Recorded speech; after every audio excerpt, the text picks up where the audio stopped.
Mr. President, going after the First Amendment? Not a good look.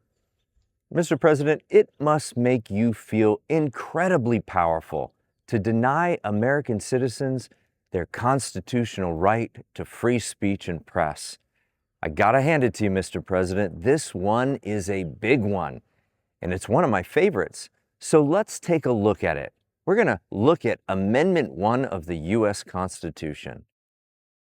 Congress shall make no law respecting an establishment of religion, or prohibiting the free exercise thereof, or abridging the freedom of speech, or of the press, or the right of the people peaceably to assemble, and to petition the government for a redress of grievances. Freedom of speech is kind of sacrosanct in our country, Mr. President. So I gotta ask you again, did you pass your high school government class? U.S. history? Middle school social studies? No? I mean, the First Amendment of the Constitution, Mr. President, it's kind of important. I'd say it's one of America's favorite rights. Here's what I'm trying to understand.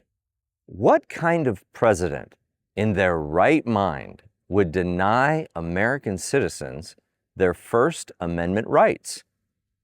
Unless, of course, you're not in your right mind. I mean, I've been watching you in interviews lately, Mr. President, and you don't seem to be all there. You know what I mean? You've been stopping a lot in mid-sentence and fumbling with your words. Sometimes just making shit up on the spot. Well, that's not exactly new. We all know you like to fib from time to time, but when you make shit up these days, sometimes it seems a bit off.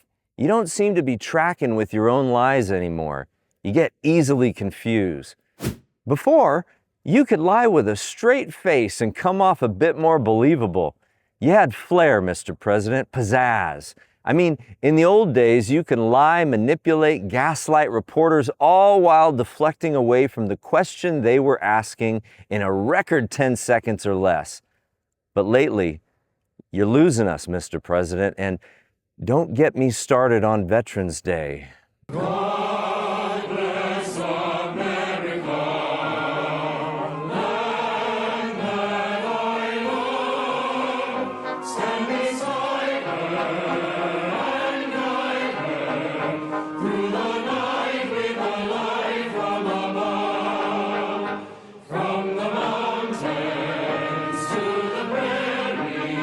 I mean, you only knew the first 3 words of the song, which is something at least. Now, I'm no fan of JD, but he knew the song. And the funny thing is, this was the same kind of thing you made fun of Biden for. Well, not so much the chronic lying, you kind of have a monopoly on that, but the signs of old age and dementia are clearly present.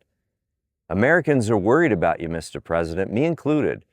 We need a strong leader who doesn't feel the need to overcompensate for his own speaking and communication failures by denying everyday Americans our freedom of speech.